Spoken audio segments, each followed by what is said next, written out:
শীতকালের দুপুরে নলেন গুড় দিয়ে সরু চাকলি খাওয়ার মজাই কিন্তু আলাদা। হ্যালো এভরিওয়ান, আজকে তোমাদের সাথে পিঠের একটা রেসিপি শেয়ার করব। শীতের প্রথম পিঠে সরু চাকলি দিয়ে শুরু হয়েছে, আর মায়ের থেকে আমি রেসিপিটাও জেনে নিই। এখানে গোবিন্দভোগ চাল আর বিউলির ডাল ইউজ করা হয়েছে। যতটা চাল নেবে তার হাফ নেবে ডাল। এবার ওভারনাইট চাল আর ডাল ভালো করে জলে ভিজিয়ে রাখা হয়েছে। পরের দিন সকালবেলা ওই জলটাকে ফেলে পরিষ্কার অল্প জল দিয়ে মিক্সিতে এরকম একটা স্মুথ পেস্ট রেডি করা হয়েছে। আর এই ব্যাটারের মধ্যে আমি অ্যাড করেছি পরিমাণ মতো নুন, চিনি আর মৌরি।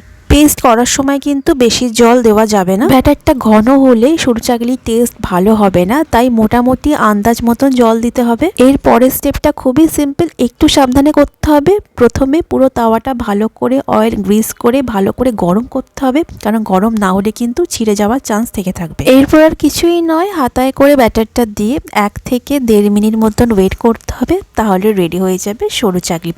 ভীষণ সহজ, একটু সাবধানে করলে তোমরা যে কেউ পারবে এটা বানাতে। আর আমি তো মায়ের থেকে শিখেই গেছি, কারণ আমিও কয়েকটা করেওছি। কে আছো আমার মতন সরু চাকলি খেতে ভালোবাসো, কমেন্ট করো। আর তোমাদের বাড়িতে আর কি ধরনের পিঠে হয় সেটাও কিন্তু কমেন্টে জানাতে ভুলো না।